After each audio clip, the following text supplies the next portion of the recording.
You're listening to Newshour from the BBC. I'm Razia Iqbal. Let's return to our top story now, Afghanistan. The Afghan President Ashraf Ghani has flown into Mazar-e-Sharif to rally pro-government forces as Taliban militants close in on that city. Mazar-e-Sharif has long been an anti-Taliban bastion, and its fall would be catastrophic for the government. We heard what an Afghan government negotiator said about the world taking responsibility for Afghanistan. That was in response to the American president saying he didn't regret his decision to withdraw troops from the country, despite the large-scale advances by the Taliban. Mr. Biden urged Afghanistan's leaders to unite and fight for their nation.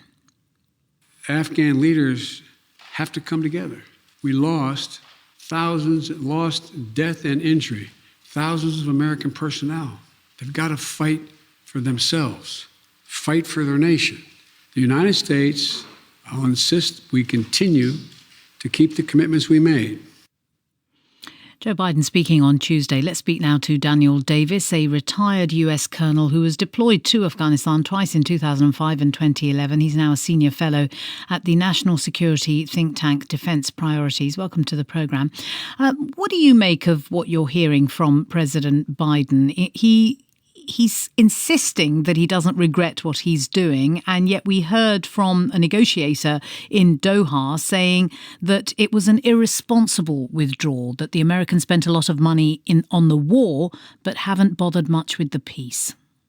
Well, unfortunately, there's the way this is unfolding is extremely regrettable. I'll say that I think a lot of it was avoidable, but the decision to leave is absolutely the right one. We have proven as conclusively as can be that this problem cannot be solved with military power. It has to be done in other ways. But I definitely agree that this could and should have been conducted better and more thoughtfully over a longer period of time to give everybody, the Afghan people, our NATO allies, a chance to withdraw in order and in a professional way, methodically leaving, but that unfortunately didn't happen.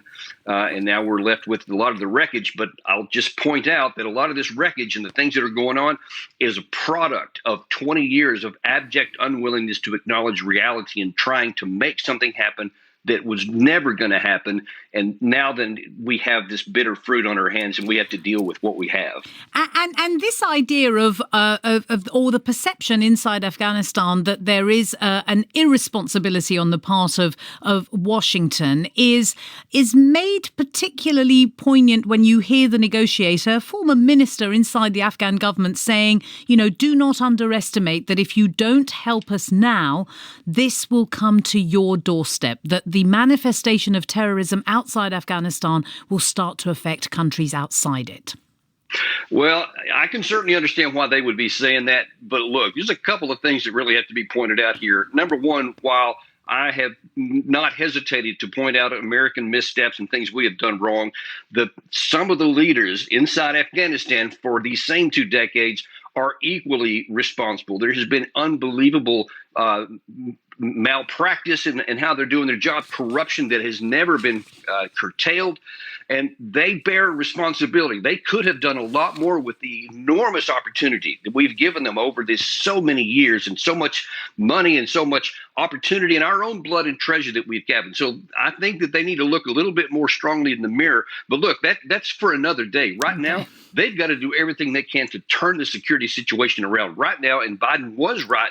They've got to come together right now and to fight this as a unified front, as the Taliban is unified right now. That's the only way they're going to hold this off. Daniel Davis, a retired US colonel who was deployed in Afghanistan twice. Thanks for joining us.